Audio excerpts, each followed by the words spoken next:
கனியிட ஏறிய சுளையும் முற்றல் களையிட ஏறிய சாரும் பனிமலர் நல்கிடும் தேனும் காய்ச்சு பாகிட ஏறிய சுவையும் நனிபசு பொழியும் பாலும் தென்னை நல்கிடும் குளிரில நீரும் இனியன என்பேன், எனினும் தமிழை என்னுயிர் என்பேன். அனைத்து மொழிகளையும் நேசிப்போம், தாய் தமிழை மட்டும் சுவாசிப்போம். ஏனென்றால் நம்முடைய தாயினுடைய மொழி.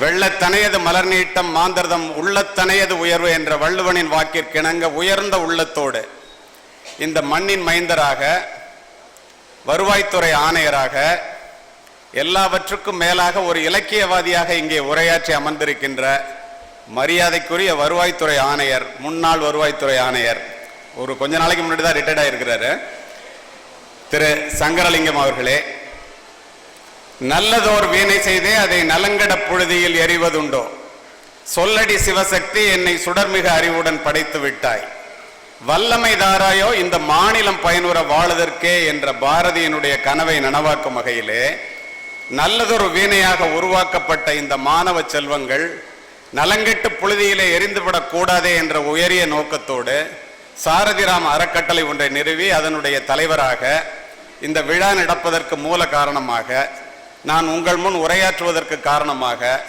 இங்கு வந்து அமைதியாக அடக்கம் அமருள் வைக்கும் அடங்காமை ஆறிருள் உய்த்து விடும் என்பதற்கிணங்க மேடையிலே இடமிருந்து கூட உட்காராமல் கீழே நின்று கொண்டிருக்கின்ற மரியாதைக்குரிய நண்பர் ராமநாதன் அவர்களே, என் கடன் பணி செய்து கிடப்பதே என்பதற்கிணங்க காவல்துறையினுடைய காக்கி சீருடையை எனக்கு 10 ஆண்டுகள் கழித்து மீண்டும் நினைவூட்டும் வகையாக என்னுடைய பேச்சை கேட்க வேண்டும், என்னை பார்க்க வேண்டும் என்ற உயரிய நோக்கத்தோடு இங்கே வந்து அமர்ந்திருக்கின்ற இந்த சங்கரன் கோயில் துணை கண்காணிப்பாளர் பாசத்திற்குரிய தம்பி ராஜேந்திரன் அவர்களே,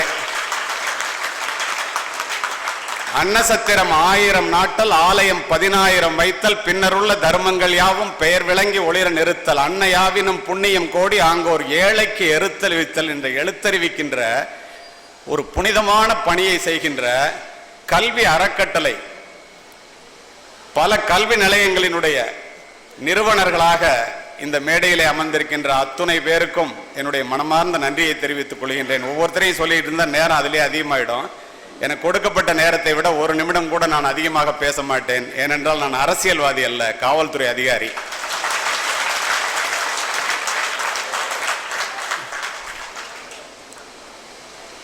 நிறைய மாணவர்களை பார்க்குறேன், நான் மாணவிகளை பார்க்குறேன். முதல்ல உங்களுக்கு சொல்லணும்னு நான் நினைக்கிறேன், படித்தவர்கள் படிக்காதவர்கள், ஏழைகள் பணக்காரர்கள், உயர்ந்தவர்கள் தாழ்ந்தவர்கள், யாராக இருந்தாலும் பிள்ளையை பார்க்கும் போது கேட்கின்ற முதல் கேள்வி, பிள்ளை என்ன படிக்கிறான், எந்த பள்ளிக்கூடத்தில் அல்லது எந்த கல்லூரியில் படிக்கிறான் என்பது தானே ஒழிய எவ்வளவு பணம் வச்சிருக்கீங்கிறது இல்லை. ஏன் தெரியுமா? இந்த நீங்கள் செல்லுகின்ற கல்வி, நீங்கள் செல்லுகின்ற பள்ளிக்கூடங்களினுடைய பெருமை என்ன என்று முதலில் நீங்கள் தெரிந்து கொள்ள வேண்டும். நீ கோவிலுக்கு செல்ல வேண்டும் என்றால் ஒரு இந்துவாக இருக்க வேண்டும், நீ மசூதிக்கு செல்ல வேண்டும் என்றால் ஒரு இஸ்லாமியனாக இருக்க வேண்டும், நீ சர்ச்சுக்கு செல்ல வேண்டும் என்றால் ஒரு கிறிஸ்துவனாக இருக்க வேண்டும். ஆனால் பள்ளிக்கூடத்திற்கு செல்ல வேண்டும் என்றால் ஒரு மனிதனாக இருந்தால் மட்டுமே போதும். அதுதான் பள்ளிக்கூடங்களினுடைய சிறப்பு. கல்வியினுடைய சிறப்பு என்ன? கல்வி ஏழைகளுக்கு செல்வம், செல்வர்களுக்கு அணிகலன், வீட்டிற்கு விளக்கு, நாட்டிற்கு நன்மை. இந்த உண்மையை உணர்ந்த காரணத்தினால்தான் எவ்வளவு சிந்தித்து பார்த்தீர்களானாலும் கல்வியை போல மனிதனுக்கு உதவுவது உலகத்தில் வேறு எதுவுமே இல்லை என்பேன். எப்படி? கல்வி ஒன்றுதான் பிறப்பு முதல் இறப்பு வரை ஒரு மனிதனுக்கு உதவக்கூடியது.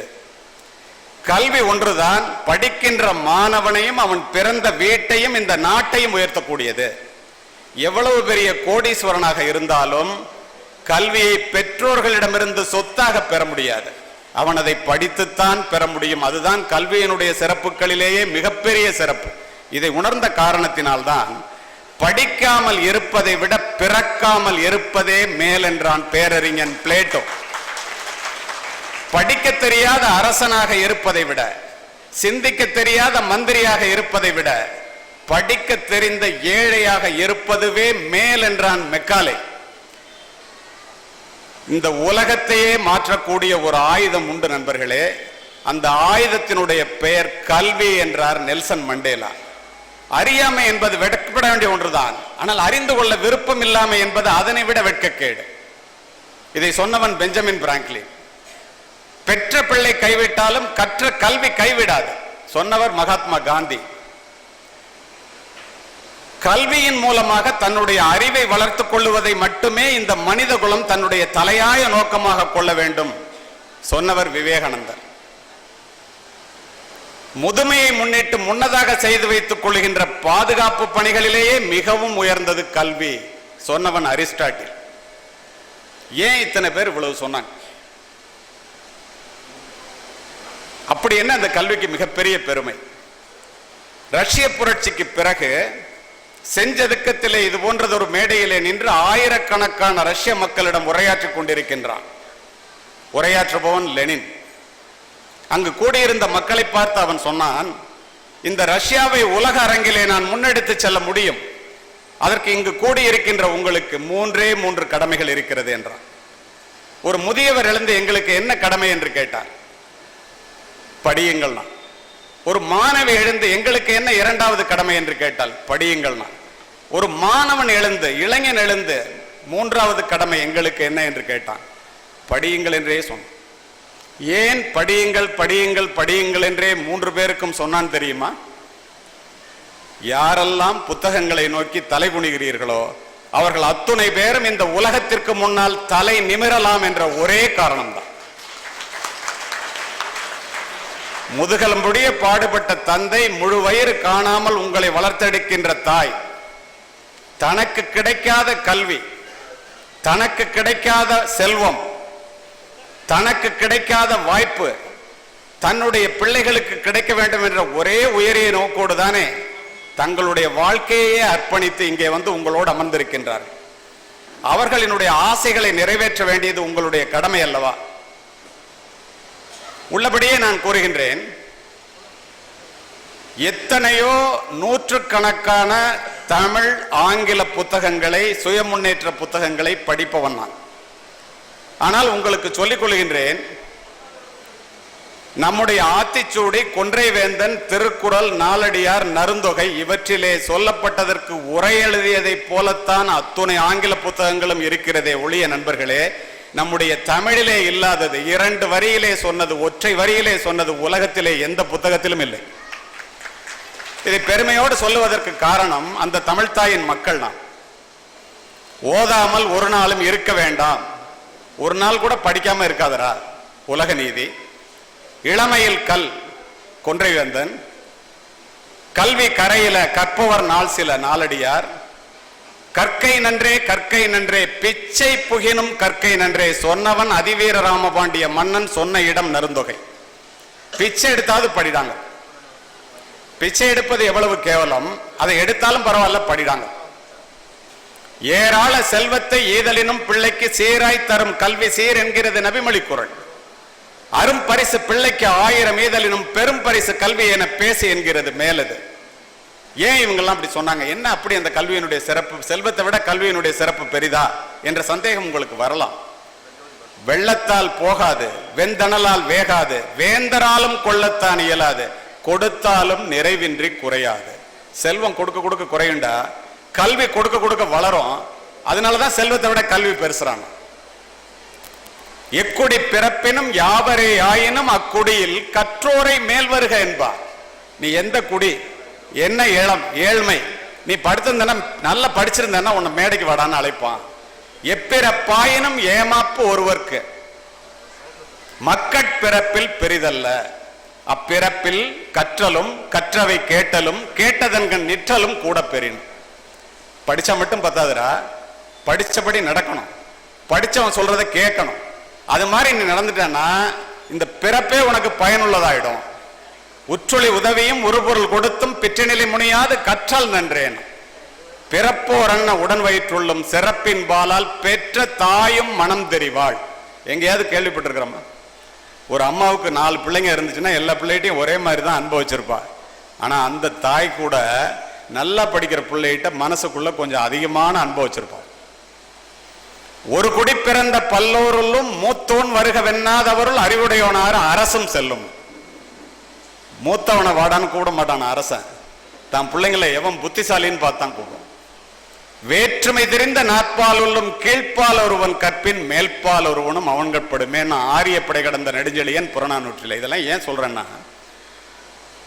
எந்த ஜாதி எந்த மதம் என்ன குலம் நீ படிச்சுட்டேன்னா பாக்கியெல்லாம் உனக்கு கீழடா.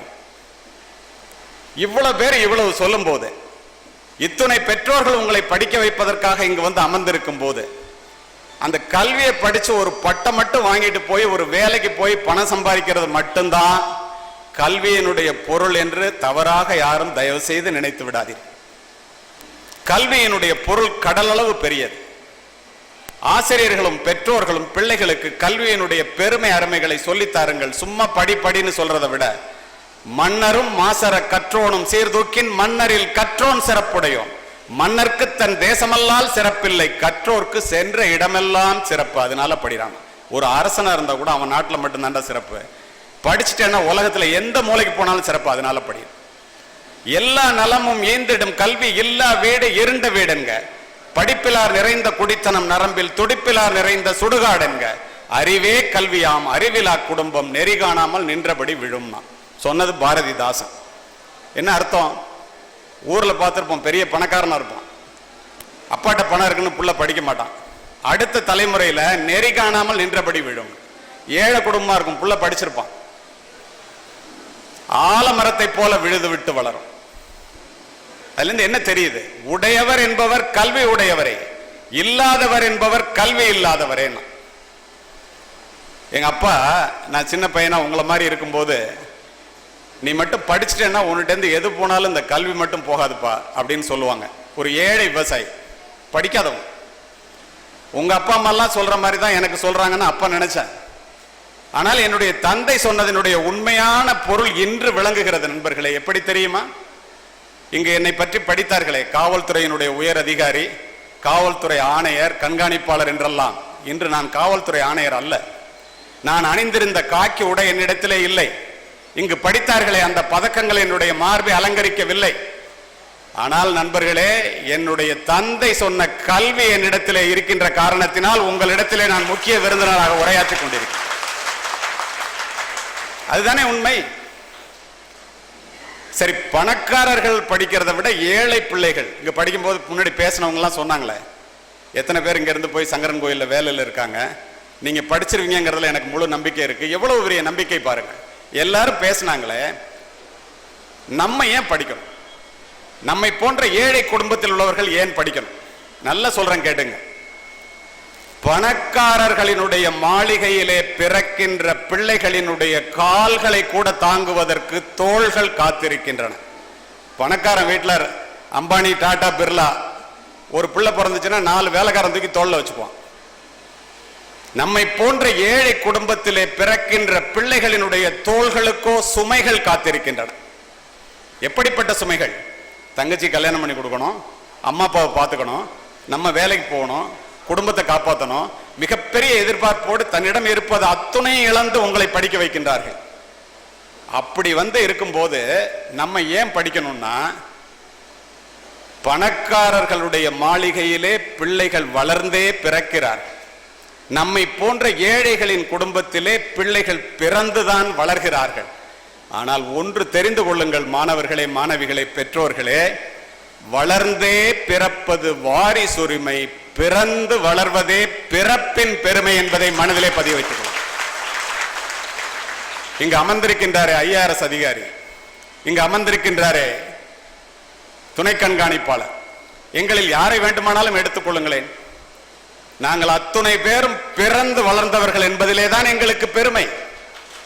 அதை போல நீங்கள் வர வேண்டும் என்பதுதான் எங்களுடைய ஆசையும் கூட.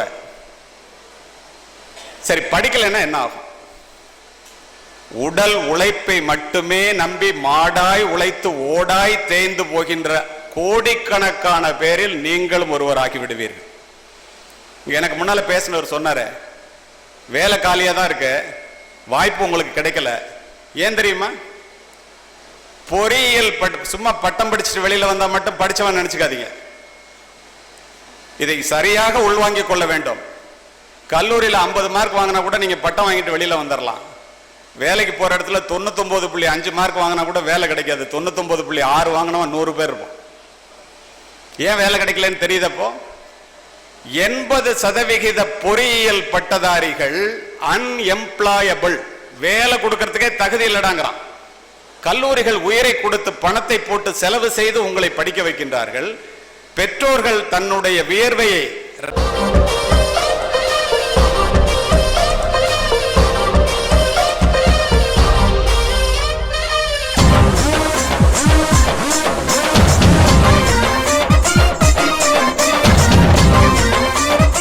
ரத்தத்தை வியர்வாக்கி உங்களை படிக்க வைக்கின்றார்கள். நீங்க முழுசா படிக்கலனா 90% கலை அறிவியல் மாணவர்கள் அன்ட்ரெயினபிள்ங்கிறான், பயிற்சி கொடுக்கறதுக்கே லாயக்கு இல்லைங்கிறான். ஒரு பேப்பர் கையில் இல்லாம 10 நிமிஷம் தமிழ்ல தப்பு இல்லாம பேச தெரியாது, 5 நிமிஷம் ஆங்கிலத்தில் இருக்கிற இன்டர்வியூ எதிர்கொள்ள தெரியாது, பட்டம் வாங்கியிருக்கோம். நம்ம படித்தவர்களா? சிந்தித்து பாருங்கள். கல்வி இல்லாததால் அறிவை இழந்தோம், அறிவில்லாததால் வேலையை இழந்தோம், வேலை இல்லாததால் சொத்தை இழந்தோம், சொத்தில்லாததால் சூத்திரர்களானோம். கல்வி அறிவை இல்லாமையே அனைத்து துன்பங்களுக்கும் ஆணி வேறுங்கிறான் அதே பிளேட்டோ. கையெழுத்து போடக்கூட கல்வி அறிவு இல்லாமல் உங்கள் கட்டை விரல் முத்திரையில் கதைகள் எல்லாம் நடக்குது அடிம்பார் பட்டுக்கோட்டை கல்யாண சுந்தரம். கால் வயிற்று கஞ்சி இல்லார், இதன் காரணம் என்னதுன்னா அறிவும் இல்லாரும்பாம் பாரதி. இன்னும் புரியுற மாதிரி அதை விட ஒருபடி மேல போய் ஜீவா சொல்லுவாரு, தோழர் ஜீவா. காலுக்கு செருப்பும் இல்லை, கால் வயிற்று கூழும் இல்லை, பாழுக்கு உழைத்தோமடா பசையற்று போனோமடாம்பாரு. உடல் உழைப்பை மட்டுமே உழைத்து மாடா உழைச்சு ஓடா தேய்ந்து போட்டியடா. ஒரே காரணம் படிப்பறிவு இல்லாததான்.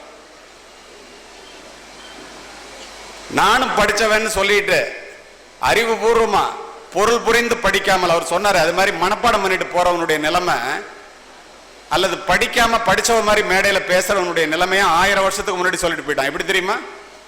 காண மயிலாட கண்டிருந்த வான்கோழி தானும் அதுவாக பாவித்து தானுந்தன் பொல்லாச்சிறகை வெறி தாடினார் போலாம் கல்லாதான் கற்ற கவின்னா. ஒரு வான்கோழி மயிலை பார்த்துட்டு நானும் படிச்சிருக்கேன் அப்படின்னு சொல்லிட்டு மயில் மாதிரி ஆடுறேன்னு நினைச்சு ஆடுனுச்சுன்னா அது எவ்வளவு கேவலமா இருக்குமோ, உண்மையாவே படிக்காதவன் படிச்சவன் மாதிரி நடிக்கிறது அதை விட கேவலம்டா. நற்றாமரை குளத்தில் நல்லெண்ணம் சேர்ந்தார் போல் கற்றாரை கற்றாரே காமுறுவர், கற்பிலா மூர்க்கரை மூர்க்கர் முகப்பர் முதுகாட்டில் காக்கை உகக்கும் பிணம்னா. தாமரை பூவும் அன்னப்பறவையும் சேர்ற மாதிரியா படித்தவர்கள் 2 பேர் சேர்றது. அதுக்காக தான் அவங்கள எல்லாம் படிக்க வைக்கிறாங்க அவங்க அம்மா அப்பா. படிக்காதவன் 2 பேர் ஒன்னா சேர்றது காட்டுல அழுகி கிடக்கிற பிணத்தை காக்கா போய் கொத்தி திங்கிற மாதிரி. இவ்வளவு 1000 நம்முடைய தமிழிலே சொல்லி சென்றிருக்கிறார்களே, படிக்கவில்லை என்றால் யாருடைய தப்பு? உங்களுக்கு தெரியுமா, நான் வரும்போது இந்த அறக்கட்டளையினுடைய நிறுவனர் அவர்கிட்ட நான் பேசினேன். உண்மையிலே நான் வியந்து போனேன். தன்னுடைய மகனை மருத்துவ படிப்பிலே சேர்ப்பதற்காக என்ன பாடுபட்டார் என்று. என்னுடைய வாழ்க்கையிலே நடந்ததை உங்களுக்கு சொல்லுகின்றேன். இங்க வரும்போது கேட்டார், உங்க வீட்டில் 4 மருத்துவரா அப்படின்னு. மருத்துவர் தான், ஆனால் அதற்கு காரணம் நான் இல்லை. பெற்றோர்களினுடைய அருமை பெருமைகளை பிள்ளைகள் உணர வேண்டும். பெற்றோர்கள் வறுமையினுடைய தாக்கத்தை பிள்ளைகளிடம் சொல்லி வறுமையில் செம்மையாக வளர்க்க வேண்டும் என்பதற்காக இதனை குறிப்பிடுகின்றேன். SSLC உங்களை மாதிரி நான் +2 நீங்க படிக்கிற மாதிரி SSLC படிக்கும் போது நான் சொல்றது எனக்காக இல்ல, உங்களுக்காக. 500க்கு 451 மார்க் சென்ட் ஜோசப் காலேஜில் சேர்க்கணும்னு எங்க அப்பா படிக்காதவங்க என்ன அழைச்சிட்டு வர்றாங்க. அவங்களுக்கு என்ன ஆசைன்னா, அப்துல் கலாம் படிச்ச ஒரு கல்லூரியில மிக மேதகு மாமனிதர் அவர் படிச்ச கல்லூரியில் நம்ம பிள்ளை படிக்கணும்ட்டு. மார்க்கை பார்த்தோன்னு ஃபாதர் அட்மிஷன் கொடுத்தாரு. எங்கேருந்து வரணும்னு கேட்டாரு. கல்லூரி இருக்கிறது திருச்சி, நான் இருக்கிறது தஞ்சாவூர், ட்ரெயினில் வந்து படிக்கணும்னு. அப்படிலாம் படிக்க முடியாது, இந்த காலேஜில் ஹாஸ்டலில் சேர்றாரு.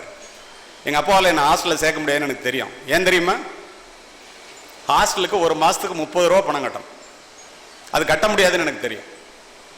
இந்த காலேஜ் வேண்டாப்பா, நம்ம வேற அரசு கல்லூரிக்கு போகலான்னு மரங்கள் அடர்ந்த அந்த சென்ட் ஜோசப் கல்லூரி மைதானத்தை பார்த்து கொண்டு கண்ணிலே கண்ணீருடன் வெளியேறியவன் நான். இதை ஏன் பதிவு செய்கின்றேன் தெரியுமா? எந்த கல்லூரியில் எனக்கு இடம் கிடைக்கலன்னு நான் போய் என்னுடைய தாயிடம் அழுதேன். என் அம்மா என்ன சொன்னாங்க தெரியுமா? 5வது வரைக்கும் படிச்சவங்க. வறுமையை கண்டு பயந்து விடாதே, ஒரு திறமை இருக்கு, மறந்து விடாதே என்று கூறினார்கள். அப்படியே என்னுடைய தாய் சொன்னதை உள்வாங்கிக் கொண்டேன். என்ன நடந்தது தெரியுமா? எந்த கல்லூரியிலே மதிப்பெண்கள் இருந்தும் படிப்பதற்கு எனக்கு வாய்ப்பு கிடைக்கவில்லையோ, அந்த கல்லூரியை போல நூற்றுக்கணக்கான கல்லூரிகள் இருக்கின்ற அந்த மாவட்டத்திற்கே மாவட்ட கண்காணிப்பாளராக மாறி அந்த கல்லூரியிலே 3 முறை சென்று முக்கிய விருந்தினராக உரையாற்றி இருக்கின்றேன். அத்துணைக்கும் காரணம் என்னுடைய தாய். என்னுடைய தந்தை என்ன செஞ்சாங்க தெரியுமா? எங்க அப்பாவுக்கு என்ன மருத்துவர் ஆக்கணும்னு ஆசைங்க. டாக்டர்லாம் உட்காந்துருக்காங்க. ஆனா 3000 ரூபா வேணும். 30 ரூபா இல்லாம கல்லூரியில் படிக்க முடியாத நான் 3000 ரூபா கொடுத்து எங்க அப்பாவால் மருத்துவர் ஆக்க முடியுமா முடியாதான்னு எனக்கு தெரியும். தஞ்சை சரபோஜி மன்னர் அரசினர் கல்லூரியிலே 320 ரூபா ஸ்காலர்ஷிப் உண்டுன்னு தெரிஞ்சுக்கிட்டு அந்த கல்லூரியை நோக்கி செல்லும் போது மருத்துவ கல்லூரியில் போய் பஸ் விட்டு இறங்குறோம். எங்க அப்பா என்ன செஞ்சாங்க தெரியுமா? அத்துணை பேரும் தெரிந்து கொள்ளுங்க. உன்னதான் டாக்டர் ஆக்க முடியலப்பா, என்னுடைய நோக்கம் காக்கி உடை அணிந்த காவல்துறை அதிகாரியாக வேண்டும் என்பது. ஆனால் என்னுடைய தந்தையினுடைய நோக்கம் என்னை மருத்துவராக ஆக்க வேண்டும் என்பது. பணம் இல்லப்பா, அதனால உன்னை டாக்டர் ஆக்க முடியல, இந்த தஞ்சை மருத்துவ கல்லூரியினுடைய சுவற்றையாவது தொட்டு பார்த்து விட்டு வருகிறேன் என்று சுவற்றை போய் தொட்டு பார்த்து விட்டு கலங்கிய கண்களோடு வந்தார். 2 பேரும் அழுதுகிட்டே மன்னர் சரபோஜி அரசினர் கல்லூரி வரைக்கும் சென்றவன் நான். இதை ஏன் பதிவு செய்கின்றேன் தெரியுமா? ஏழ்மையின் காரணமாக பிள்ளையினுடைய மனதிலே பதிய வேண்டும் என்பதற்காக என்னுடைய தந்தை அன்று உணர்வுபூர்வமாக செய்த அந்த செய்கையை நானும் என்னுடைய மனைவியும் என்னுடைய பிள்ளைகளுக்கு சொல்லி சொல்லி வளர்த்த காரணத்தினால் நண்பர்களே, என்னுடைய வீட்டிலே முதுகலை முடித்த 4 மருத்துவர்கள். நான் ஒரு மருத்துவமனைக்கு சொந்தக்காரன் என்றால் அத்துணைக்கும் காரணம் என்னை பெற்றெடுத்த தந்தையே. உங்களுடைய தாக்கம் பிள்ளைகளிடத்திலே வசதி பெற்றவர்களாக இருந்தாலும் பணத்தினுடைய அருமை பிள்ளைகளுக்கு தெரியும்படி வளர்க்க வேண்டும் என்பதற்காக இதனை குறிப்பிடுகின்றேன். சரி, இதெல்லாம் ரைட்டு. நிறைய பேர் கலெக்டர் ஆகிறாங்க, எஸ்பி ஆகிறாங்க, டிஎஸ்பி ஆகிறாங்க, வழக்கறிஞர் ஆகிறாங்க, டாக்டர் ஆகிறாங்க. நல்ல டாக்டரா இருக்கணும், நல்ல எஸ்பியா இருக்கணும், நல்ல கலெக்டரா இருக்கணும் அப்படின்னா கொஞ்சம் பேர் தானே இருக்காங்க. அதுக்கு என்ன பண்ணணும்? எல்லாருமே பெரிய இடத்திற்கு போவீர்கள் என்ற ஒரே காரணத்தினால் இதனை நான் குறிப்பிடுகின்றேன். என்ன செய்யணும் தெரியுமா? வாளினுடைய கூர்மையும் நூலினுடைய கூர்மையும் மட்டுமே இந்த நாட்டை ஆள்கிறது. காலப்போக்கிலே வாளினுடைய கூர்மை முனை மழுங்கி நூலினுடைய கூர்மை மட்டுமே விஞ்சி நிற்கிறது. நூல் என்று நான் சொல்லுவது புத்தகங்களை. கூர்தீட்டப்படாத எதுவுமே முனைமழுங்கி போய்விடும். நம்முடைய மூளையும் அவ்வாறு. நம்முடைய மூளை கூர்தீட்டப்பட வேண்டும் என்றால் மாணவர்களே, பெரியவர்களே, நல்ல புத்தகங்களை தொடர்ந்து படிக்க வேண்டும். பாட புத்தகங்களை தாண்டி படிப்பை நேசிக்க கற்றுக்கொள்ள வேண்டும். மதிப்பெண்களை தாண்டி கல்வியை நேசிக்க கற்றுக்கொள்ள வேண்டும். ஏன் அவ்வாறு கூறுகிறேன் தெரியுமா? பட்டப்படிப்பு முடிந்தவுடன் படிப்பு முடிந்து விட்டது என்று புத்தகங்களை தூக்கி மூலையில் எறிந்தவர்கள் வாழ்க்கையிலே மிகப்பெரிய அளவிலே முன்னேறியதாக சரித்திரம் கிடையாது. நீரளவே ஆகுமாம் நீராம்பல், தான் கற்ற நூல் அளவே ஆகுமாம் நுண்ணறிவு. நமக்கு நிறைய ரோஜா செடிகள் வேண்டும் என்றால், நிறைய ரோஜா மலர்கள் வேண்டும் என்றால் நிறைய ரோஜா செடிகளை நட வேண்டும். நமக்கு நிறைய அறிவு வேண்டும் என்றால் நிறைய நல்ல புத்தகங்களை படிக்க வேண்டும். இந்த உண்மைகளை உணர்ந்த காரணத்தினால்தான் நஞ்சு கொடுக்கப்படும் நேரம் வரை கிரேக்க நாட்டு கவிதைகளை கேட்டுக்கொண்டிருந்தான் சாக்ரட்டிஸ். தூக்கு கயிற்றை முத்தமிடும் வரை படித்துக் கொண்டிருந்தான் உமர் முக்தார். தூக்கு மேடைக்கு அழைத்து செல்லும் வரை படித்துக் கொண்டிருந்தான் பகத்சிங். 5:30 மணிக்கு தூக்கில போடணுங்க. ஜெயில் சூப்பரண்டு வந்து 5 மணிக்கு உன்னை தூக்கில போடணும் வாடாங்கிறான். எதுக்காக ஜெயிலுக்கு போனா? நாட்டு விடுதலைக்காக, நமக்காக. லெனினுடைய வாழ்க்கை சரிதத்தை படித்துக் கொண்டிருக்கின்றான். கடைசி அத்தியாயத்தில் இருக்கின்றான். இந்த அத்தியாயத்தை படிச்சு முடிச்சுட்டு தாண்டா வருவான், நீ தான் தூக்கில போட போறல, வெயிட் பண்ணிட்டான். அப்பதான் ஜெயில் சூப்பரண்ட் அந்த ரூமை பார்க்கிறார். நூற்றுக்கணக்கான புத்தகங்களை பார்த்து வியந்த அந்த அதிகாரி, அத்தனை புத்தகத்தை நீ படிச்சுட்டேடான்னு கேட்கிறார்.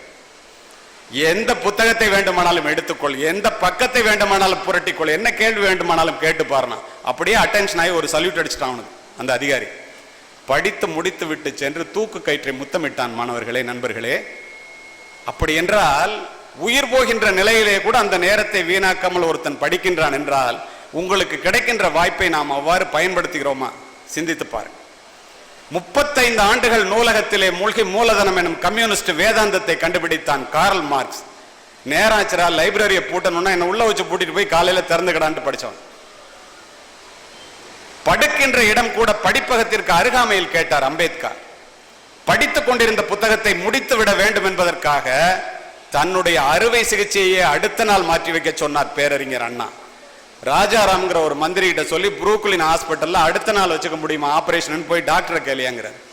டாக்டர் ஏன் உங்களுக்கு என்ன பைத்தியமாயா என்கிட்ட அப்பாயின்மெண்ட் கிடைக்கிறதே கஷ்டம், ஏன் நாளைக்கு வைக்கணும் பயப்படுறாங்க. வந்து கேட்கிறாரு, ஒரு நல்ல புத்தகத்தை படிச்சுட்டு இருக்கேன், அதுக்கப்புறம் நான் செத்து போனா கூட பரவாயில்ல, ஒரு நாள்ல முடிச்சிருவேன், அதுக்கப்புறம் வச்சுங்களேன்னு வியந்து போன டாக்டர், நீ எத்தனை புத்தகம் படிக்கணுமோ படிச்சு முடியும், அப்புறம் ஆபரேஷன் வச்சுக்கிறேன் போயிட்டு. ஏன் அவ்வளவு தூரம்? நம் அத்துணை பேர் மனதிலும் இடம் பிடித்த மேதகு மாமனிதர் அப்துல் கலாம் அவர்கள் என்ன சொன்னார்? கல்லூரிகளும் பள்ளிக்கூடங்களிலும் ஒவ்வொரு மேடையிலும் ஏறி ஏறி என்ன சொன்னார் நண்பர்களே? படித்தால் மட்டுமே பாரதத்தால் பாராள முடியும் என்று படித்து படித்து சொல்லி நம் இடையிலே இறந்தே போனார். படிக்க வேண்டுமா இல்லை? இந்த படிப்பு நம்ம என்ன செய்யும்? பிக்காசோவினுடைய ஓவியத்தை விட, பீத்தோவனினுடைய இசையை விட, ஹியூகோவினுடைய ஒரு வாக்கியம், கதையினுடைய ஒரு கடைச்சொல், கம்பனினுடைய ஒரு செய்யுள், பாரதியினுடைய ஒரு பாட்டு, ஏன் கண்ணதாசனினுடைய ஒரு வரி நம்முடைய வாழ்க்கையே புரட்டி போட்டு. அதுதான் கல்வி, அதுதான் படிப்பினுடைய மகிமை. We are even ready to lose the British Empire but not the Shakespeare. நாட்டை விட்டு கொடுக்கிறதுக்கு ரெடிடா, புத்தகத்தை விட மாட்டாங்கிறான். ஏன் அப்படி சொன்னான்? Leaders are readers and readers are leaders.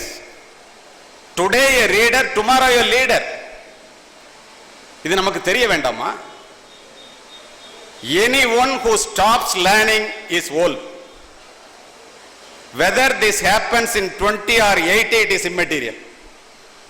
Anyone who keeps on learning not only remains young but becomes more valuable regardless of their physical capacity.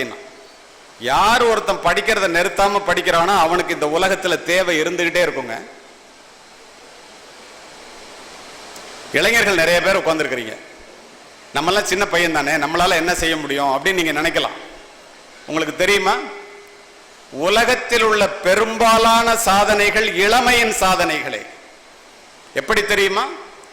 Alexander பாரசீகத்தின் மீது படையெடுத்த போது அவனுடைய வயது 19. ஜான்சி ராணி வாளெடுத்து குதிரையின் மீது சுதந்திர போராட்டத்திற்காக ஏறி தன்னை அர்ப்பணித்த போது அவளுடைய வயது 18. நியூட்டன் புவியீர்ப்பு விசையை கண்டுபிடித்த போது அவனுடைய வயது 19. உலக புகழ்பெற்ற கவிதை எழுதிய ஷெல்லி அந்த கவிதை எழுதிய போது அவனுடைய வயது 21. இதோ எரிகிறது. பிரபஞ்சத்தினுடைய பிரம்மாண்ட தேவையான மின்சார பல்பை கண்டுபிடித்த தாமஸ் ஆல்வா எடிசன் தன்னை ஒரு ஆராய்ச்சியாளனாக அறிமுகப்படுத்தி கொண்டு நியூயார்க் நகர வீதிகளிலே நெஞ்சை நிமிர்த்தி நடந்த போது அவனுடைய வயது 20. மாணவர்களே, what is your greatest regret in your life was? A question was asked.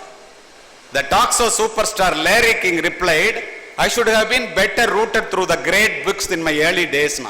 உன் வாழ்க்கையில என்னடா நீ பெருசா இழந்துட்ட அப்படின்னு ஒரு பெரிய புத்திசாலியை கேட்கிறாங்க. சின்ன வயசுல நான் இன்னும் புத்தகங்களை படிக்காம விட்டுட்டேனே, அதுதான்டாங்க. 1 கோடி ரூபாய் கிடைத்தால் என்ன செய்வீர்கள் என்று மகாத்மாவிடம் கேட்கும் போது ஒரு நூலகம் கட்டுவேன் என்று அடுத்த நிமிடம் பதில் சொன்னார். உலகத்திலேயே மிகப்பெரிய ஆயுதம் என்ன என்று மார்ட்டின் லூதர் கிங்கிடம் கேட்கும் போது புத்தகம் என்று ஒற்றை வார்த்தையிலே பதில் சொன்னார். பெற்றோர்கள் பிள்ளைகளுக்கு கொடுக்கக்கூடிய ஆக சிறந்த பரிசு என்ன என்றால் அது புத்தகம் என்று சொன்னார் சர்ச்சில். தனிமை சிறையிலே உங்களை போட்டால் என்ன செய்வீர்கள் என்று ஜவஹர்லால் நேருவிடம் கேட்கும் போது நிறைய புத்தகங்களை படித்துவிட்டு இன்னும் பெரிய அறிவாளியாக வெளியிலே வருவேன் என்றார். புத்தகங்களினுடைய மகிமை அளவிட முடியாது. நீ நூலகத்திற்கு போ, நீ எவ்வளவு பெரிய முட்டாள் என்பதை அங்குள்ள புத்தகங்கள் சொல்லும். அணுகுண்டு கூட ஓசையுடன் ஒரு முறைதான் வெடிக்கும் நண்பர்களே. புத்தகங்கள் திறக்கும் போதெல்லாம் ஓசையின்றி வெடிக்கும். இந்த இடத்திலே உங்களுக்கு நான் ஒன்றை சொல்லுகின்றேன். நான் காவல்துறை அதிகாரியாக வேண்டும் என்று சொன்னேன் அல்லவா? அப்போது எனக்கு புத்தகங்களினுடைய அருமை இந்த அளவுக்கு தெரியாது.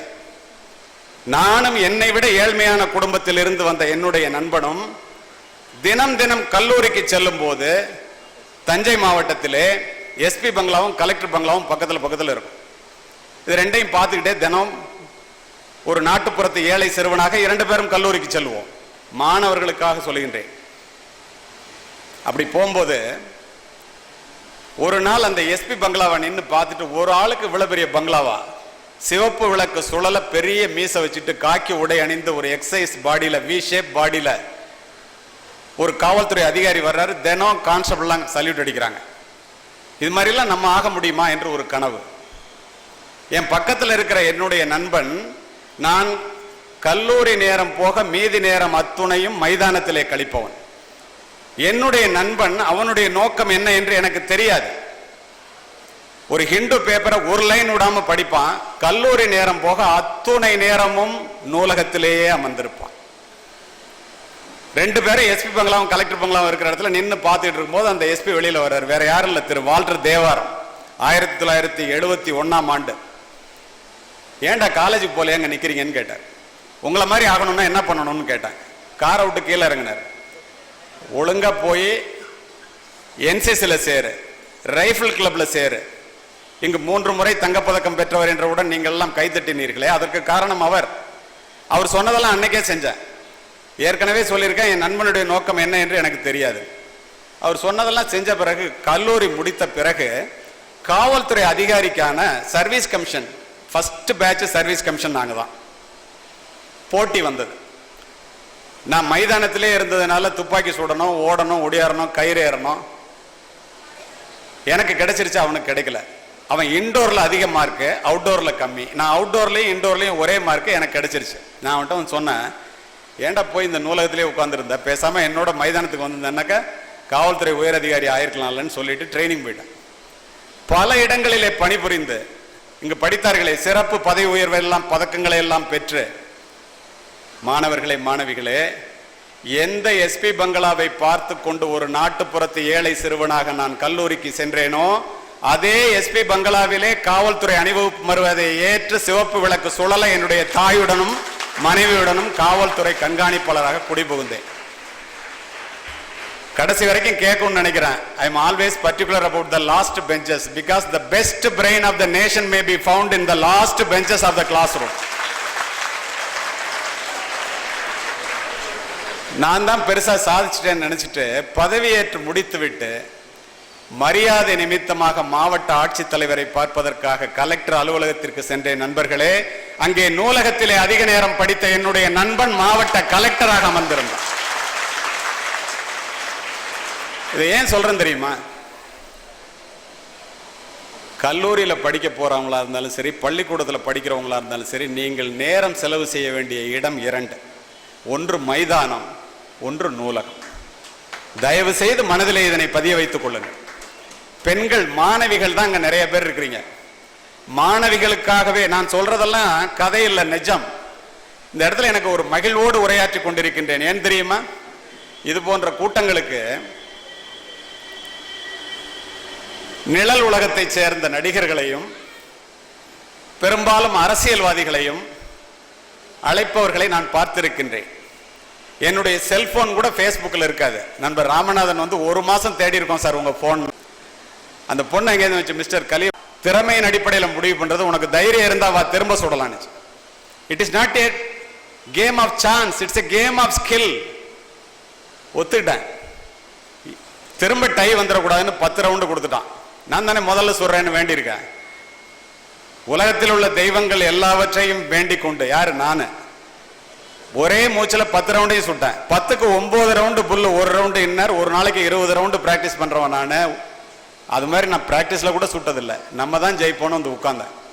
அந்த பொண்ணு வந்துச்சுங்க, மேகசின்ல 10 ரவுண்ட ஒரே மூச்சில் லோட் பண்ணிச்சு, ஒரே மூச்சில் சுட்டுச்சு. 10க்கு 10 புல். நான் தோற்று போய்விட்டேன். இன்னமே கிளைமேக்ஸே. துப்பாக்கி தூக்கி கீழே போட்டேன். அந்த பொண்ணு வந்து தொடச்சி எடுத்து கொடுத்துட்டு கையில கொடுத்துட்டு சுத்த தமிழ்ல, கலியமூர்த்தி அவர்களே, என்னிடம் தோற்றதற்காக நீங்கள் துளி கூட வருத்தப்படக்கூடாது. ஏன் தெரியுமா? உங்களிடம் 3 முறை தங்கப்பதக்கத்தை பறிகொடுத்த அச்சுதன் நாயரினுடைய மகள் நான். இதோ என்னுடைய தந்தை என்று கைகாட்டியது. எனக்கு எப்படி இருக்கும் நினைச்சு பாருங்க. இதை ஏன் சொல்றேன் தெரியுமா? மாணவர்கள்லாம் ஜாக்கிரதையா இருந்துங்க. மாணவிகளுடைய திறமை என்ன என்பதை பெண்கள் புரிந்து கொள்ளுங்கள் என்பதற்காக. சரி, கல்வியினுடைய அருமை பெருமைகள் புரிகிறது, படிப்பினுடைய பெருமை என்ன என்று தெரிகிறது. இதெல்லாம் தெரிஞ்சா மட்டும் ஒருத்தன் வாழ்க்கையில பெரிய ஆளாயிட முடியுமா? எல்லோரும் வெற்றி பெற வேண்டும் என்ற எண்ணத்தோடு தானே இங்க வந்து அமர்ந்திருக்கின்றீர்கள். உங்களை வெற்றி பெற வைக்க வேண்டும் என்பதற்கு தானே இத்துணை பெரியவர்கள், பல்கலைக்கழகம், கல்லூரிகள், பள்ளிக்கூடத்தினுடைய நிறுவனர்கள் எல்லாம் இங்கே வந்து அமர்ந்திருக்கின்றார்கள். என்ன செய்யணும்னு சொல்றேன், நல்லா கேட்டுங்க. நீ என்னவாக வேண்டும் என்று நினைக்கிறாயோ அதுவாகவே ஆகிவிடுவாய். சொல்றது விவேகானந்தர், கலிமூர்த்தி இல்ல. உயிர் எப்படி எண்ணின அவ்வுயிர்க்கு அப்படி அளித்தருள் அருட்பெருஞ்சோதி. சொல்றது ராமலிங்க அடிகளார். புரியுற மாதிரி சொல்லணும்னா, பூமியில் இருப்பதும் வானத்தில் பறப்பதும் அவரவர் எண்ணங்களே. கண்ணதாசன். நீ எதை கேட்கிறாயோ அதைத்தான் வாழ்வு உனக்கு தருகிறது. அதனால் பெரிதினும் பெரிது கேள். கேட்கும் போது பெருசா கேள்டா. நீ கேட்கறது தான் வாழ்வு உனக்கு தருது. இப்போ இங்க ஒரு பெரிய கல்வி குழுமங்களினுடைய நிறுவனரை கேளுங்க. அவர் அதை நினைச்சதுனால, அவர் அதை எண்ணினதுனால, அதுக்காக உழைச்சதுனால தானே கிடைச்சிருக்கு. நீ அதை கேட்கவே இல்லைன்னா உனக்கு எப்படி கிடைக்கும்? மனித மனதினுடைய வலிமை மிக பெரியது. அதனை உணராத காரணத்தினால் நம்முடைய எல்லை கோட்டை நாமே சுருக்கிக் கொள்கிறோம். எண்ணிய எண்ணியாங்கு எய்துவ எண்ணியர் திண்ணியராக பெறுங்கிறான் வள்ளுவன். நினைச்சது நினைச்ச மாதிரி நடக்கும்டா, நினைக்கிறவன் ஒழுங்கான ஆளா இருந்தா. ஒரு மனிதனை உயர்த்துவது அவனுடைய சிந்தனை தான். ரூசோ. மனிதர்கள் தங்களுடைய எண்ணங்களுக்கு ஏற்பவே உயர்ந்த நிலையிலும் தாழ்ந்த நிலையிலும் வாழ்கிறார்கள் சொன்னவன் எமர்சன். இதுல இருந்து என்ன தெரியுது? whatever a mind of a man can conceive and believe he can achieve. நான் நெப்போலியன் அச்சீவ் பண்ணிட்டு சொல்றாங்க. ஒரு மனிதனுடைய மூளை எதை உள்வாங்கி கொண்டு நம்புகிறதோ நம்மால் முடியும் என்று அதை அவன் சாதித்தே தீருவான்கிறான். if you dream it you can achieve it னு டிஸ்னி லேண்ட்ல அமெரிக்கால பெருசா எழுதி போட்டிருப்பான், போய் பாத்தீங்கன்னா.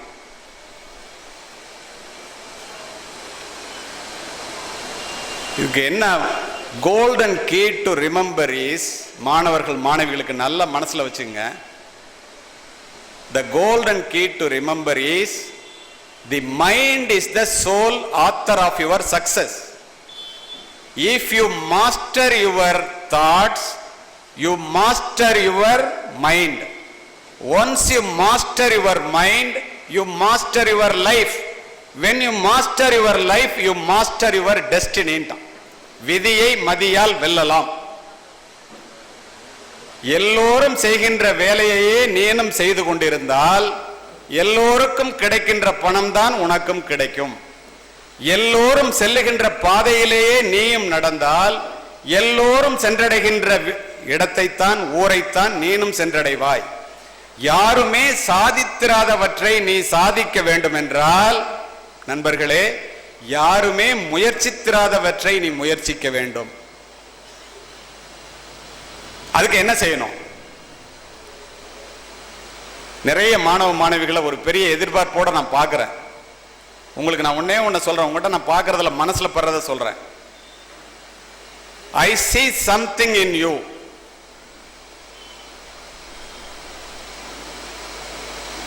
I don't know what it is. You have to find it out. You and me are unique.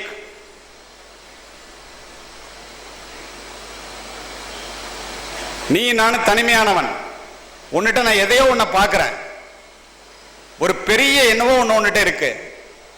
ஆனா அது என்னன்னு எனக்கு தெரியாது, உனக்கு தான் தெரியும். இப்ப என்ன செய்யணும்? Take up one idea.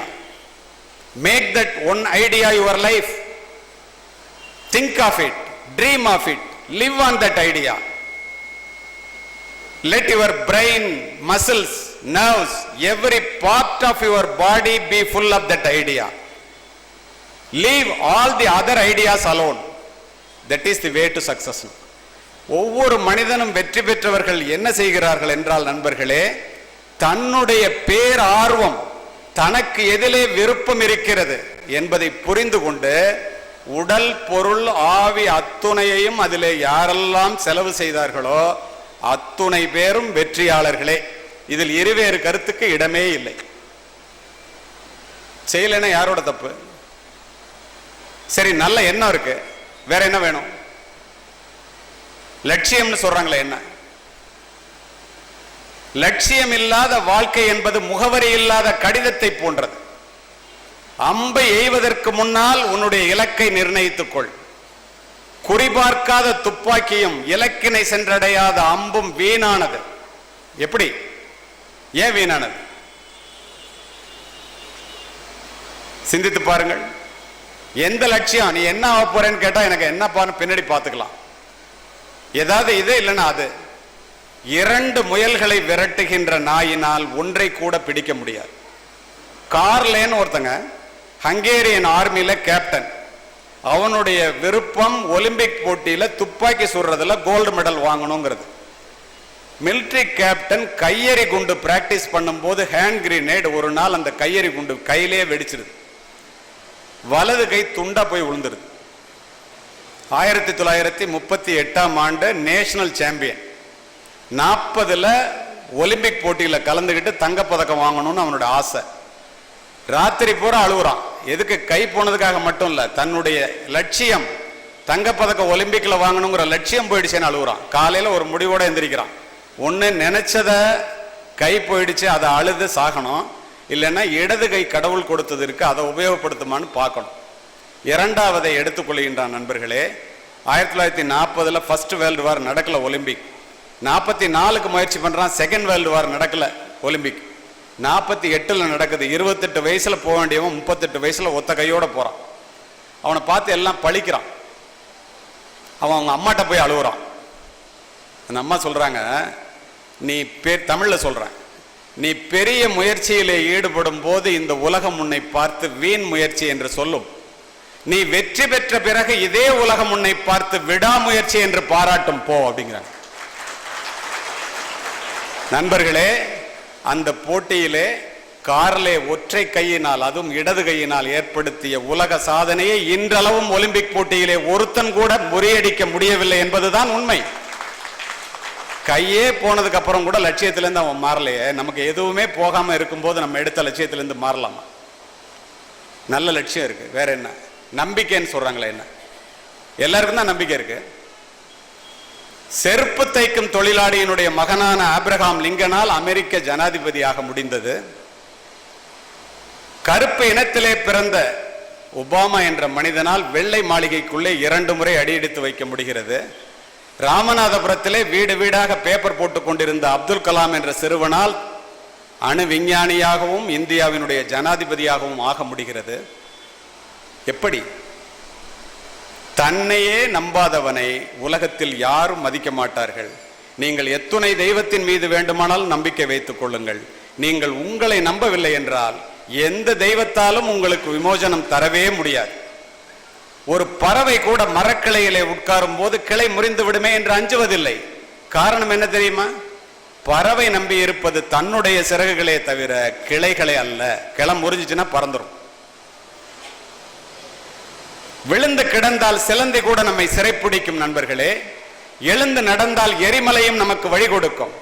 முடியாது என்று நினைத்து விட்டால் மூச்சு காற்றும் நின்றுவிடும். முடியும் என்று துணிந்து விட்டால் மூளைக்குள் மின்சாரம் பிறப்பெடுக்கும். தன்னம்பிக்கை என்னும் நெருப்பு பொறியை மனித மனம் தாங்கி நின்றால் எண்ணியது எண்ணியவாறு நடக்கும். இடையூறுகள் எரிந்து சாம்பலாம். சென்ட் ஜோசப் காலேஜில் அப்துல் கலாம் அவர்கள் ஒரு மீட்டிங் வந்திருக்கார். அப்போது அங்கு கலெக்டர் வந்து திரு சவுண்டையா, நான் எஸ்பி, 2 பேரும் அவர்கிட்ட ஒரு கேள்வி கேட்டோம். எப்படி சார் உங்களால் இவ்வளோ பெரிய மனிதராக முடிஞ்சு அப்படின்னு. அவர் பதில் என்ன சொன்னார் தெரியுமா? அவர் சொன்னதை அப்படியே சொல்கிறேன். முதல்ல சொன்னார், நம்பிக்கை நம்பிக்கை நம்பிக்கைன்னாரு. எப்படிங்க நம்பிக்கை? எல்லாருக்கும் தான் நம்பிக்கை இருக்கு அப்படின்னு கேட்டப்போ அவர் சொன்னார். அதுக்கப்புறம் புத்தகத்திலையும் எழுதியிருக்காரு, அதை ஏரோநாட்டிக் என்ஜினியரிங் வேலைக்கு நான் அப்ளிகேஷன் போட்டேன் தம்பி. 111 பேர் அப்ளை பண்ணோம். 23 வேலை காலியாக இருந்துச்சு. நான் 24வது ரேங்க் வந்தேன். எனக்கு வேலை கிடைக்கல. உனக்கு வந்து விமானப்படையில் பொறியாளர் பதவி இல்லை போடான்ட்டான். சிவசுப்பிரமணிய ஐயர்னு என்னுடைய வாத்தியார்கிட்ட அழுதுகிட்டே போய் சொன்னேன். அவர் சொன்னார், நீ இதற்காக உருவாக்கப்பட்டவன் அல்ல, நீ மிகப்பெரிய நம்பிக்கைவாதி, உன்னுடைய நம்பிக்கையை மட்டும் கைவிடாதேன்னாரு. அந்த நம்பிக்கையோட ஒரு முடிவோட போனேன்.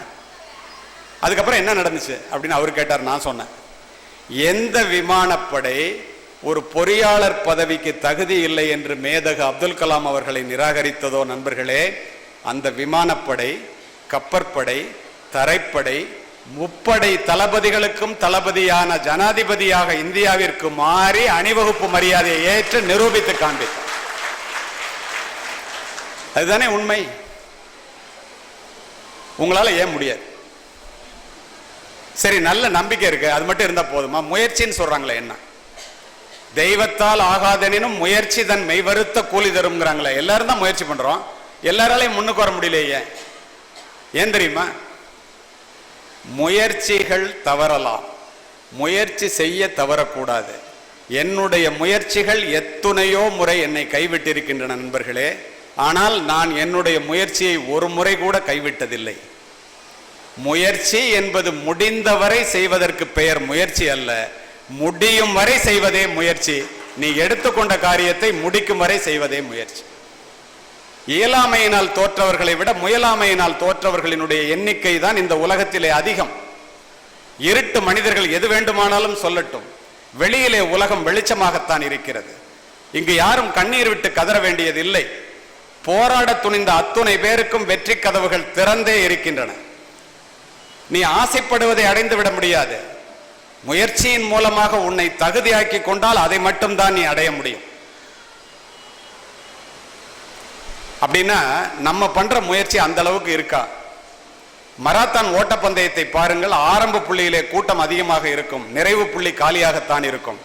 நேரமும் தூரமும் அதிகமாக அதிகமாக பந்தய மைதானத்திலிருந்து பாதி பேர் வெளியில போயிடும். ஏன்? தொடக்கத்தில் காட்டுகின்ற உற்சாகத்தை தொடர்ந்து காட்டுபவர்கள் மட்டுமே பந்தய மைதானத்திலே பதக்கத்தை பெற முடியும். அப்பனா நமக்கு முயற்சி பத்தலைன்னு தானே அர்த்தம். நிறைய விவசாய குடும்பத்திலிருந்து வந்திருப்போம். உங்களுக்கு புரியுற மாதிரி ஒன்று சொல்றேன், முயற்சின்னா என்னன்னு. பரமசிவன் சங்க எடுத்து ஊதுனா வர்ண பகவானுடைய காதுல அந்த சங்கு சத்தம் பட்டால் வர்ண பகவான் மழையை பொழிவார் என்பது ஒரு ஐதீகம். ஒரு முனிவர் பரமசிவன்ட்ட வரம் இருந்து நான் கேட்கிற வரத்தை தரணும்னு வாங்கிட்டார். கேட்கும் போது தரணும்னு கேட்டுக்கிட்டார். அவர் எந்த ஊருக்கு போனாலும் எல்லாரும் அவருடைய காலை கழுவி 3 வேளை சோறு போடுவான். சங்கரங்கோயில் மாதிரி ஒரு ஊருக்கு வர்றார். உழைப்பாளிகள், சுயமரியாதை உள்ளவர்கள். இவன் காலை போய் ஏண்டா கழுவணும்? நம்ம எல்லாம் கலப்பை இருக்கு, கையில வயல் இருக்கு, தோட்டம் இருக்கு, நம்ம போய் உழுவோம். நம்ம விவசாயி, யாரும் போய் பார்க்காதறான்டா. யாரும் போய் பார்க்கல. 3 நாள் பார்த்தார் முனிவர். அவருக்கு பசி தாங்கல. பரமசிவனை கூப்பிட்டு கேட்டார், இந்த ஊர்ல ஒருத்தனும் என்னை பார்க்கல, இந்த ஊருக்கு மழையே பெய்யக்கூடாது. கொடுத்த வரத்தை காப்பாற்றணும்ல, பரமசிவன் சங்க எடுத்து ஓரமா வச்சுட்டார். உழவு வயலுக்கு உழுவு போனவங்க எல்லாம் ஒவ்வொருத்தரா நிறுத்தினாங்க. ஒருத்த மட்டும் விடாம உழுதுகிட்டே இருந்தான். மழை இல்லைன்னு தெரிஞ்சோம். மேலேருந்து நாரதர் பார்த்தார். நாரதர் கழகம் நன்மையில் முடியும் அல்லவா? கீழே வந்தார். ஏண்டா மழை தான் இல்லையா, ஏண்டா உழுவுற அப்படின்னு கேட்டார். அவன் சொன்னான், செஞ்ச தொழிலை விட்டவனும் கேட்டான், செய்யாத தொழிலை செஞ்சவனும் கேட்டான். எனக்கு தெரிந்த தொழில் இது, விட்டா எனக்கு மறந்து போயிடுயா, அதனால நான் செஞ்சிட்டு இருக்கேன், வேலையை பாருன்னா. நேர பரமசிவன்ட்ட போனார். என்ன சங்கரன் கோயிலுக்கு மழை இல்லைன்னு சொல்லிட்டேன்ல? ஆமையா, அந்த முனிவர் வரம் கொடுத்துருந்தேன், கேட்டான், அதனால சங்க எடுத்து ஓரமா வச்சுட்டேன். கீழே பாரு, ஒருத்தன் உழுதுட்டு இருக்கான். அவர் பார்த்தாரு. ஏண்டா மழையே இல்லையே முட்டப்ப, ஏண்டா உழுவுறான்னு நாரதர்கிட்ட கேட்டார். நாரதர் சொன்னாரு, அவன் முட்டாளா நம்ம முட்டாளான்னு தெரியலன்னாரு. இவருக்கு ஒரே ஆச்சரியம். ஏன்னாரு. அவன் சொன்னான், நான் போய் அவன்கிட்ட கேட்டேன், செஞ்ச தொழிலை விட்டவன் கேட்டான், இதை விட்டா மறந்து போயிடும் உழவு தொழில், அதனால தொடர்ந்து உழுவுறேன்னு சொன்னான் அப்படின்னு சொன்னாரு. பரமசிவன் அல்லவா யோசித்தாரு. ஏண்டா இந்த முனிவர் சொன்னதை கேட்டு சங்க எடுத்து ஓரமா வச்சுட்டோமே, நம்ம தொழிலே சங்கூதுறது தானே, இந்த சங்கு ஊதுமா ஊதாதா, கெட்டு போயிருக்குமா, எடுத்து ஊதி பார்ப்போன்னு பூன்னு ஊதுனா வர்ண பகவான் மலையை பொழிஞ்சிட்டான். தெய்வத்தால் ஆகாதெனினும் முயற்சி தான் மெய்வருத்த கூலிதர். முயற்சிங்கிறது அப்படி இருக்கணும். அறகுறையா செஞ்சுட்டு முயற்சி அப்படின்னு சொன்னாக்க எவனும் ஜெயிக்க முடியாது வாழ்க்கையில. உழைப்புன்னு சொல்றாங்களே, என்ன எல்லாரும் தான் உழைக்கிறோம், எப்ப பார்த்தாலும் பிஸியா இருக்கும். எப்பொழுதும் பிஸியாக இருக்கிறேங்கிறது முக்கியம் இல்ல, எதுக்காக பிஸியா இருக்கிறேங்கிறது தான் முக்கியம். கடின உழைப்பு தான் வெற்றியினுடைய மூல ஆதாரம். உழைப்புக்கு நிகர் உலகத்தில் எதுவுமே இல்லை. உலகத்தில் உள்ள அத்துணை பேருக்கும் தெரிந்த மொழி உழைப்பு தான். விதை விதைத்த அன்றே பழம் பறித்து சாப்பிட முடியாது. இந்த மேடையில அமர்ந்திருப்பவர்கள் அத்துணை பேரையும் கேட்டு பாருங்கள், ஒவ்வொருவருக்கு பின்னாலும் ஒரு பெரிய கதை இருக்கும். நீ வாழ்க்கையிலே முன்னேற வேண்டும் என்றால் கடுமையாக உழைக்க வேண்டும். பிக்காசோன்னு ஒரு பெரிய ஓவியருங்க, ஒரு பெரிய கார்டன்ல உட்கார்ந்து படம் வரைஞ்சிட்டு இருந்தார். ஒரு அழகான பொண்ணு போய், நீங்க பெரிய உலகமகா ஓவியராச்சே, 30 வினாடிகளுக்குள் என்னுடைய படத்தை தத்ரூபமா வரைஞ்சு கொடுங்கன்னுச்சு. 30 வினாடியில தத்ரூபமா வரைஞ்சு கொடுத்துட்டாரு. அந்த பெண் அதை பார்த்து அதிசயித்து, நான் போட்டோல கூட என் உடம்பு அப்படி பார்த்தது இல்லையே, எப்படி இப்படி வரைஞ்சீங்க 30 வினாடியில, எனக்கு அதை சொல்லிக் கொடுங்கன்னு கேட்டுச்சு. அதுக்கு பிக்காசோ என்ன சொன்னார் தெரியுமா? பெண்ணே, இந்த 30 வினாடிகள் தான் உனக்கு தெரியும், இதற்கு பின்னால் 30 ஆண்டு கால உழைப்பு இருக்கிறது, அது உனக்கு தெரியாது. நேரம் நேரம்னு சொல்றமே, என்னது? ஞாலம் கருதினும் கைகூடும், காலம் கருதி இடத்தால் செய்யுங்கிறான் வள்ளுவன்.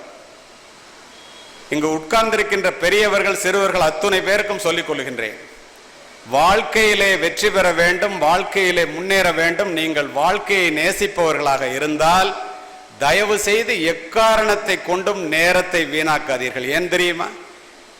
வாழ்க்கை என்பதே நேரத்தால் ஆனதுதான். கடந்து போன காலத்தை விலை கொடுத்து வாங்கும் அளவிற்கு பணக்காரன் உலகத்திலே பிறக்கவில்லை. 1 கோடி ரூபாயை கொடுத்து கூட ஒரு நிமிடத்தை ஒருவனாலும் வாங்கிக் கொள்ள இயலாது. அப்படி என்றால் அந்த நேரத்தினுடைய அருமையை உணர்ந்து நாம் எப்படி செய்ய வேண்டும் என்பதை மாணவர்களும் மாணவிகளும் இளைய பிராயத்திலேயே தெரிந்து கொள்ள வேண்டுமா இல்லை? ஒரு வருடத்தினுடைய அருமை, ஒரு வருஷம் ஸ்கூல்ல ஃபெயில் ஆகி அடுத்த வருஷம் இடம் கிடைக்காம இருக்கிற மாணவன்கிட்ட கேட்டீங்கன்னா அவனுக்கு தெரியும். ஒரு மாதத்தினுடைய அருமை குறை மாதத்தில் பிள்ளை பெற்ற பெண்ணுக்குத்தான் தெரியும். ஒரு நாளினுடைய அருமை, ஒரு நாள் அரசு பதவியில் லேட்டா சேர்ந்ததுனால பதவி உயர்வு பறி கொடுத்த எங்களை மாதிரி உள்ளவனுக்கு தான் தெரியும். ஒரு மணியினுடைய அருமை +2 10th ஸ்டாண்டர்ட் எக்ஸாம் எழுதுறீங்கல்ல, அங்க அந்த ஹாலில் உட்கார்ந்து எக்ஸாம் எழுதுற மாணவ மாணவிகளுக்கு தான் தெரியும். ஒரு நிமிடத்தினுடைய அருமை, ஒரு நிமிடத்துல விமானத்தையோ ட்ரெயினையோ கோட்டை விட்டவனுக்கு தான் தெரியும். ஒரு வினாடியினுடைய அருமை, ஒரே ஒரு வினாடி கண்ணயர்ந்ததினால் விபத்திலே கையையோ காலையோ இழந்தவனுக்கு தான் தெரியும். ஒரு மைக்ரோ செகண்டோட அருமை ஒலிம்பிக்ல ஓடுற உசைன் போல்ட்டுக்கு தான் தெரியும், நமக்கு தெரியாது. 4 மணி நேர உறக்கமே ஜவஹர்லால் நேருவுக்கு போதுமானதாக இருந்தது நண்பர்களே. இந்திரா காந்திக்கு 3 மணி நேர உறக்கமே போதுமானதாக இருந்தது. தாமஸ் ஆல்வா எடிசனுக்கு ஒரு ஆய்வுக்கும் இன்னொரு ஆய்வுக்கும் இடையிலே தூங்குவதே போதுமானதாக இருந்தது. நெப்போலியனுக்கு குதிரை சவாரி மீது தூங்குவதே போதுமானதாக இருந்தது. நமக்கு சிந்தித்து பாருங்கள். பெரிய ஆளாகணும்னு எல்லாரும் நினைக்கிறோமே, நான் எல்லா இடத்துலையும் சொல்றேன், மாணவர்களுக்காகவும் மாணவிகளுக்காகவும். 3 மணிக்கு எழுபவன் முனிவன், 4 மணிக்கு எழுபவன் ஞானி, 5 மணிக்கு எழுபவன் அறிஞன், 6 மணிக்கு எழுபவன் மனிதன், 7 மணிக்கு எழுபவர்கள் எருமை என்பேன். நீங்க எத்தனை மணிக்கு எந்திரிக்கிறீங்கன்னு எனக்கு தெரியாது. வாழ்க்கையிலே முன்னேற வேண்டும் என்று நினைத்தால் கண் விழிப்பு வந்தவுடன் படுக்கையை விட்டு எழ கற்றுக்கொள்ளுங்கள். எல்லா அம்மாவும் பிள்ளைய கூப்பிட்டு காமிக்கிறது தெரியுது எனக்கு. இத மாதிரி ஒரு இடத்துல பேசி அதை ஸ்கூல்ல பிரேயர்ல போட்டு விட்டாங்க. அங்கிருந்து ஒரு அம்மா கூப்பிட்டு, ஏங்க நான் 1 வருஷமா சொல்லிட்டு இருக்கேன் எந்திரிக்கல, எஸ்பி என்ன எருமைன்னு சொல்லிட்டாரு, 4 மணிக்கு எந்திரிச்சு என்ன எழுப்புறாங்க. அங்க நல்லது நடந்தால் நல்லது தானே. இந்தியர்கள் கடிகாரத்தில் மணியை மட்டும் பார்க்கின்றோம், அமெரிக்கர்கள் மணியோடு சேர்த்து நிமிடத்தையும் பார்க்கின்றார்கள். ஜப்பானியர்களும் ஐரோப்பியர்களும் நிமிடத்தோடு சேர்த்து வினாடியையும் பார்க்கின்றார். அதற்கு ஏற்றாற்போல் அவர்களுடைய முன்னேற்றம் அமைகிறது. அதில் இருவேறு கருத்துக்கு இடமே இல்லை. ஜஸ்டினும் உசைன் போல்ட்டும் ரீசெண்டா நடந்த ஒலிம்பிக்ல ஓடுறாங்க. 2 பேரும் போட்டோ பினிஷ் 100 மீட்டர்ஸ்ல. உலகமே வியந்து நிற்கின்றது. அப்படி ஜஸ்ட் ஒரு செகண்ட் முன்னாடி தள்ளி 0.01 செகண்ட்ல உசைன் போல்ட் ஒலிம்பிக் தங்கப்பதக்கத்தை வாங்கிட்டான். இங்க எல்லாருக்கும் தெரியும். நீங்க எல்லாரும் என்ன நினைப்பீங்க? யாரு போய் நிலாவுல முதல்ல இறங்குனது அப்படின்னா உடனே சொல்லுவீங்க ஆம்ஸ்ட்ராங்னு. 2வது இறங்குனது யாருன்னு கேட்டீங்கன்னா ஆல்ட்ரின்னு சொல்லுவீங்க. உண்மை நடந்தது என்னன்னு தெரியுமா உங்களுக்கு? 6 மாசத்துக்கு முன்னாடி நாசால இருந்தேன் நான். அங்க பார்த்ததை உங்ககிட்ட சொல்றேன். இன்னும் அப்படியே வச்சு படமா காமிச்சிட்டு இருக்காங்க. என்ன நடந்துச்சு தெரியுமா? உண்மையிலேயே தரைப்படையினுடைய தளபதி பைலட் ஆல்ட்ரின், நேவல் தளபதி கோ பைலட் ஆம்ஸ்ட்ராங். நிலாவிலே முதலிலே கால் வைப்பதற்காக குறிக்கப்பட்டவன் ஆல்ட்ரின். நிலாவில் போய் விண்கலம் இறங்குது, கீழே பேஸ் கண்ட்ரோல்ல இருந்து கமாண்ட் போகுது, ஆல்ட்ரின் கெட் டவுன், கதவு திறக்குது, பார்க்குறான் பூமி கூட இல்லையே, வேற கிரகத்துக்கு வந்துட்டோமே, காலை வச்சா உள்ள போயிடுவோமோ, எரிஞ்சிருவோமோ, பறந்துருவோமோ, எப்போ காலை வைக்கிறப்ப நினைக்கிறான். அதெல்லாம் இறங்கல. இவனுக்கு ஏதோ பிரச்சனைன்னு தெரிஞ்சுக்கிட்டு பேஸ் கண்ட்ரோல்ல இருந்து இன்னொரு பக்கத்தில் உட்கார்ந்துருக்கிற ஆம்ஸ்ட்ராங்குக்கு கோ பைலட் கெட் டவுன் அப்படின்னு கமெண்ட் போகுது. ரெடியா உட்கார்ந்த ஆம்ஸ்ட்ராங் டபக்குன்னு காலை வச்சுட்டான். கீழே வந்தான் ரெண்டு பேரும். என்னடா இப்படி பண்ணிட்டேன்னு ஆல்ட்ரினை கேட்டான். உலகத்தில் அல்ல, பிரபஞ்சத்திலே பெரிய தவறை செய்தவன் நான் தான் அப்படின்னு ஆல்ட்ரின் சொல்றான். ஆம்ஸ்ட்ராங் கிட்ட போய் எப்படா உலகத்துல பெரிய பெருமையை அடைந்தா என்று கேட்டான். டைம் அப்படின்னு ஒரே வார்த்தையில சொன்னான். அந்த ஒரு வினாடி நான் தாமதிக்காமல் காலை வைத்ததினால் உலகத்தினுடைய பெருமையை பெற்றேன் என்று சொல்லுகின்றான். அப்படின்னா நேரத்தினுடைய அருமை எவ்வளவு பெரியது நண்பர்களை யோசித்து பாருங்க. இங்க பேசினவங்க ஒழுக்கத்தை பத்தி சொன்னாங்க. ஒழுக்கத்தை உருவாக்கி வளர்ப்பதுதான் கல்வியினுடைய தலையாய கடமை. ஒழுக்கத்தை தராத கல்வியும் விளைச்சலை தராத வயலும் வீணானது. கல்வியின் பயன் அறிவு, அறிவின் பயன் பண்பாடு, பண்பாட்டின் பயன் ஒழுக்கம். கல்லூரியிலே காலெடுத்து வைத்தவுடன், பள்ளிக்கூடத்திலே +2 முடித்தவுடன், வாழ்க்கையிலே மனதில் நினைத்ததையெல்லாம் அடைய வேண்டும் என்று யாராவது கற்பனை செய்தீர்களே ஆனால் வாழ்க்கையிலே தோற்று போய் விடுவீர்கள். மனதை வேலைக்காரனாகவும் அறிவை தலைவனாகவும் வைத்து வாழ கற்றுக்கொள்ளுங்கள். இள வயதிலே புயல் போல வருகின்ற உணர்ச்சிகளை எவனொருவன் அடக்கி ஆள கற்றுக்கொள்ளுகின்றானோ அவன் மட்டும்தான் முதிர் வயதிலே தன்னுடைய மகிழ்ச்சியையும் அமைதியையும் வெற்றியையும் பெற முடியும். எத்தனையோ பேர் ஒழுக்கம் இல்லாததனால் வாழ்க்கையில் பெரிய நிலைக்கு உயர்ந்து தோற்றவர்களை நான் பார்த்திருக்கின்றேன். அதனால்தான் எல்லோரும் ஒழுக்கம் ஒழுக்கம் என்று உங்களிடம் கூப்பாடு போடுகிறார்கள். உங்களுக்கு தெரியுமா, 6 மாசத்துக்கு முன்னாலங்க ஒபாமா ரிட்டையர்ட் ஆகிறதுக்கு முன்னால ஒபாமாட்ட எல்லா இண்டஸ்ட்ரியலிஸ்டும் போனாங்க. எவ்வளவு திறமையானவர்கள் இங்கு உள்ளவர்கள் நீங்கள் புரிந்து கொள்ளுங்கள். அதற்காக சொல்லுகின்றேன். எல்லாரும் போய் அவர்கிட்ட சொன்னாங்க, இந்த பில்கேட்ஸை நாடு கடத்திடணும்னாங்க. ஒபாமா அதிசயத்து போய் ஏன்னு கேட்டார். 100 பேர் வேலைக்கு எடுத்தா 60 பேர் வந்து